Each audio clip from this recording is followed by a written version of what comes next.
হয় মনগুৰি ৰামগাঁও মোৰ চকুৰ বিষ হৈছিলে তাৰপৰা ইয়ালৈ আহি অলপ মই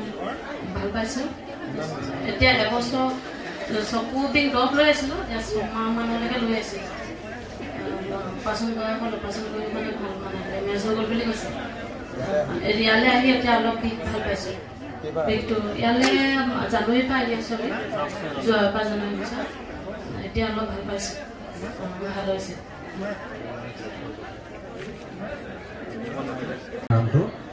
টুটু গোসাই মোৰ নাম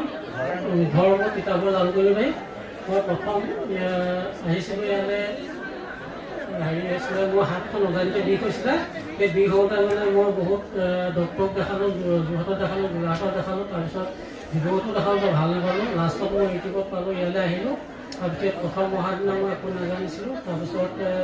ইয়াত যেনেকৈ প্ৰাৰ্থনা কৰে তেনেকৈ কৰিছিলোঁ তাৰপৰা ঘৰতটো মই প্ৰতিদিনে প্ৰাৰ্থনা কৰি দিলোঁ তাৰপিছতে তেনেকৈ মই হাতখন ভাল হ'লোঁ তাৰপিছত এই যোৱা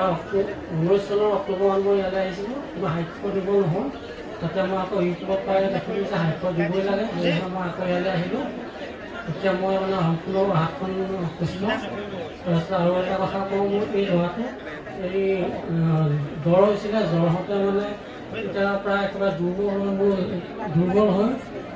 তেজ দিবলগীয়া হ'ল তেজ দিবলগীয়া হোৱাটো মানে দুপেকেট তেতিয়া অলপ বস্তু হ'ল আৰু তাৰপিছত মানে কি ডক্টৰে কৈছিলে এই টেষ্ট পৰীক্ষা কৰোঁতে হেৰি বোলে টেষ্টটো দিয়ে থাকিবলৈ বুলি কৈছিলে আহিবলৈ আইৰণ টেবলেটটো হৰলেক খোৱাব কৈছিলে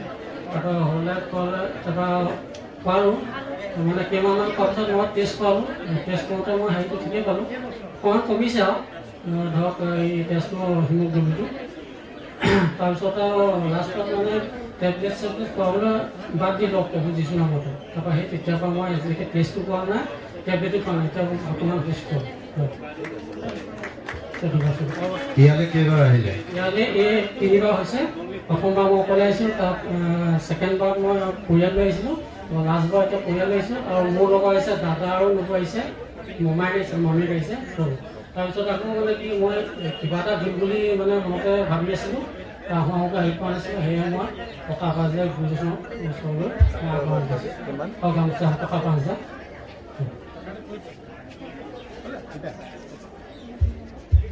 তেখেতে ৰোগ সুস্থ হোৱাৰ কাৰণে গুৰুজনাক সম্বৰ্ধনা জনাব আৰু 5,000 টকা আমাৰ পবিত্ৰ গৃহলৈ গুৰুজনাৰ হাতত অৰ্পণ কৰিছে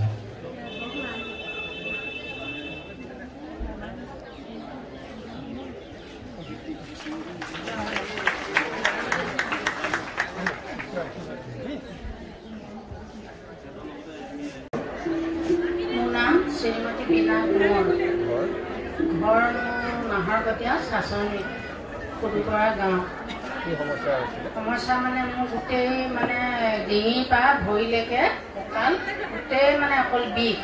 বিষত মানে মই বহিব নোৱাৰোঁ শুব নোৱাৰোঁ কামোৰে বিষাই বিভিন্ন ওপৰ মানে হৈ থাকে তাৰপাছত সেইদিনা খ্ৰীষ্টমাছৰ দিনা ইয়ালৈ আহিলোঁ আহি মই প্ৰভুজনক অকণমান লগ পালোঁ লগ পাই সেৱা এটা কৰিলোঁ কৰি যোৱাৰ পৰা মই বহুত পাতল পাইছোঁ সেইকাৰণে ভাবিলোঁ আজিও মই আকৌ যাওঁ সাক্ষাটো দিলে কিজানি মোৰ সম্পূৰ্ণ ভালেই হয় আজিলৈকে দুবাৰ আহিছোঁ মোৰ 5 বছৰমান হ'ল